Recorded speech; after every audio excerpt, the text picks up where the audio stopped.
Hey everybody, in this video I'm going to try to explain about AutoCAD drawing limits and how to set up drawing limits. So anytime that you have a drawing, you kind of know the basic size of what you want to draw. So AutoCAD is set up to where, I mean, if you wanted to draw the solar system full size, you could totally do that. But let's say if I'm drawing a house that's maybe 50 feet by 50 feet, I only want to concentrate my drawing on just that one specific area. I don't want to accidentally, draw something 20 miles to the right or to the left. So setting your limits is a good way to kind of confine your drawing to the area that you need. And also you don't see the grid kind of going on forever. So what I would do to set up your limits first is I would set my grid spacing that I want first. So I'm in decimal units. I'm going to come over to my grid mode here and right click on this button here where it says grid settings. And then, so I'm going to change my grid spacing. Let's just say, well, I want it to be 1 unit by 1 unit, which is 1 inch by 1 decimal inch. And then I always want to get into the habit of setting my snap spacing the same, even though I'm not going to be using the snap. So my grid is turned on, it's checked. My grid is not, but they're both the same. I just kind of get into that habit. So then I'm going to click OK. You can kind of see that the size of my grid spacing changes. So to set up your limits, I'm going to type in limits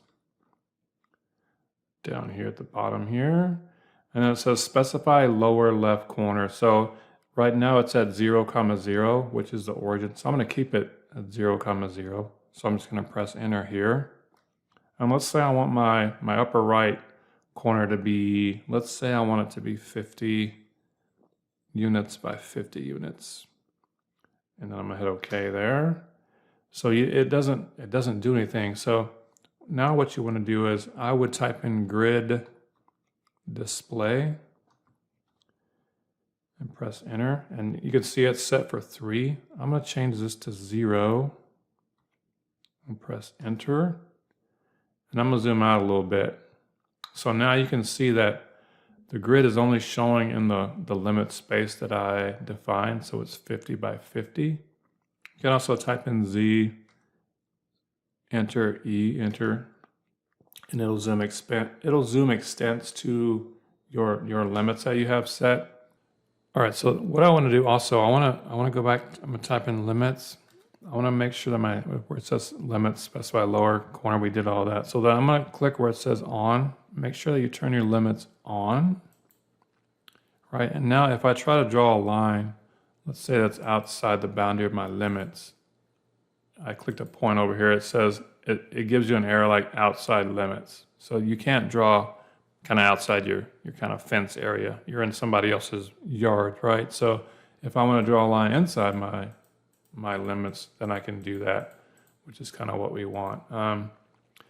Also note that if you can draw outside your limits sometimes. If let's say I wanted to draw a circle, and let's say that the center point is inside my limits, but when I try to drag it outside my limits, it'll let you do that, right? So you can have some overhang. Now if I try to draw a line inside my limits and click at the endpoint outside, see, it's not letting me click to select anywhere outside of my limits. It gives me that error message. So I think if I try to do a polygon, let's say if I want to do an 8-sided polygon, specify the center. Let's say the center is over here, and scribe is good. And then I can drag, again, a polygon can extend outside the boundary of your limits.